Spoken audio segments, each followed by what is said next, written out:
Hello everyone, I'm Dr. Mike Lips, and my virtual presentation for the 2021 convention is a PowerPoint presentation titled Counseling Hypnotism, Integrating Client-Centered Rogerian Counseling Techniques and Consulting Hypnotism. Now the presentation is designed to help attendees build trust through a therapeutic, facilitative, and substantive relationship with their clients. Now I'll be covering the following topics.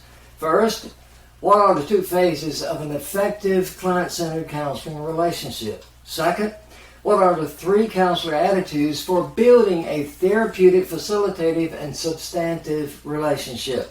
And third, how to integrate the three counselor attitudes with consulting hypnotism. This presentation is best for those who want to build trusting relationships with clients and helping their clients transition more effectively from relationship building to healing through consulting, counseling, hypnotism. I look forward to sharing my program with you. Thank you.